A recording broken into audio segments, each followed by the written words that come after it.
warahmatullahi wabarakatuh. Iya, terima kasih Pak Din sudah sedia menghadap untuk melaksanakan kegiatan soal observasi ya.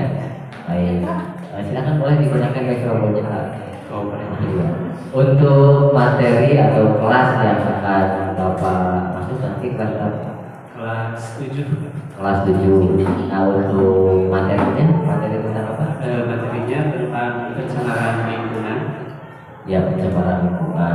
Kemudian aspek pengembangannya yang Bapak tadi apa? Aspek pengembangannya yang pertama itu masalah keaktifan siswa, kemudian kreativitas siswa, kemudian karena saya mengambil model pembelajaran yang PJBL ya, artinya bahwa aspek-aspek itu ya ketika dikaitkan dengan berdiferensiasi, nah saya lebih mengambil ke konten yang berdiferensiasi produk. Akhirnya betul-betul. Nah, kemudian strategi pembelajaran yang Bapak rancang itu menggunakan konsep yang seperti apa?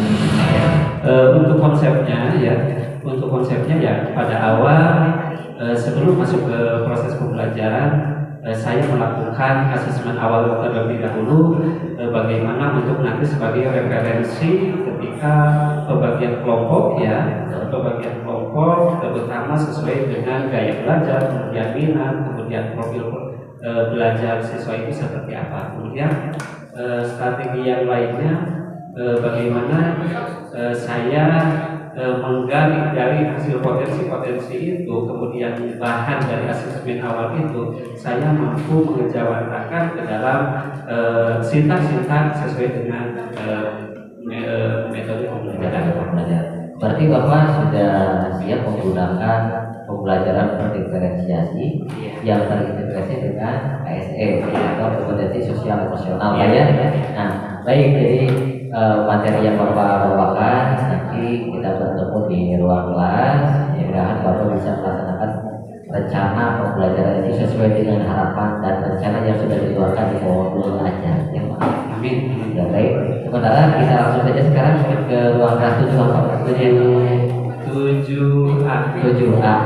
Baik, terima kasih. Sementara itu dulu. Nanti kita berlanjut lagi untuk pasca observasinya. Dan assalamualaikum warahmatullahi wabarakatuh. Mari Pak. Selamat siang Bapak. Iya, sebelum dilanjutkan ke pesan Bapak ingatnya dievaluasi, bagaimana perasaan Bapak setelah melaksanakan pembelajaran yang berdiferensiasi, yang terintegrasi dengan KSE dan juga dengan metode yang variatif, itu bagaimana Pak? Rasanya? Iya, perasaan Bapak sekarang lega. Lancar ya Pak ya? Lancar. Apa yang direncanakan berjalan sesuai dengan rencana. Kemudian apakah ada tidak misalnya yang perlu diperbaiki ke depan selama proses pembelajaran atau sudah dianggap 100% sempurna? Baik Pak.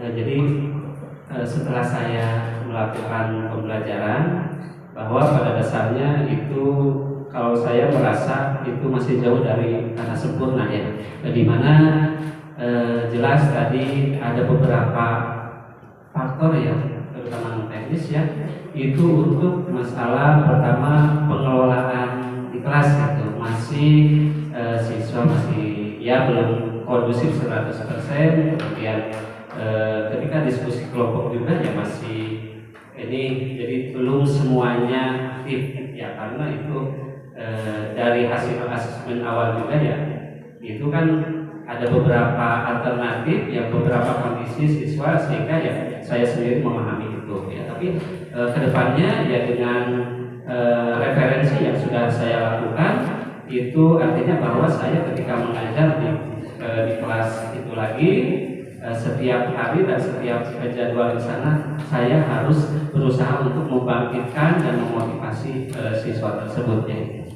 Iya, betul sekali yang disampaikan oleh Pak. Namun secara garis besar bagi saya selaku yang mengamati proses pembelajaran, menurut saya itu udah variatif ya, di diferensiasi produknya sudah kelihatan, kemudian di prosesnya juga kelihatan ada terlepas dari semua kekurangan yang Bapak rasakan. Nah, kemudian aspek pengembangannya seperti tadi misalnya aspek pengembangan pengetahuan, keterampilan, itu apakah semuanya sudah tercapai atau berapa persen misalnya kalau di persentase tercapaian hasil pembelajaran? Itu 90% ya, artinya masih 10% masih ada yang belum tercapai gitu. Bagaimana seharusnya kan ketika belajar itu misalkan membuat sebuah produk itu artinya siswa itu harus betul-betul mampu memahami dan mampu mengeksekusi dari A sampai Z gitu. Tapi ternyata karena setiap kelompok itu bervariatif kemampuan dan kompetensinya, artinya kita tidak bisa menafikan hal tersebut gitu. Berarti secara keseluruhan kalau 90% sudah dikatakan bagus Pak ya, dan memang ini awal pembelajaran yang hebat, yang variatif, yang berdiferensiasi.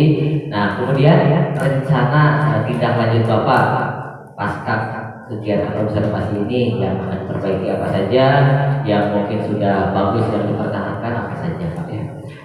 Baik, untuk rencana ke depan setelah masukan dari Bapak sendiri, kemudian saya merefleksikan eksekusi saya seperti apa di lapangan.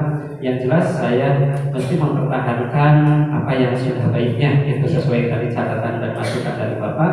Kemudian untuk yang kurangnya, jelas saya harus segera memperbaiki dan mengurangi kesalahan-kesalahan yang dilakukan. Itu artinya terus bagaimana pembelajaran itu yang senantiasa berpihak pada murid ya. Iya betul sekali Pak.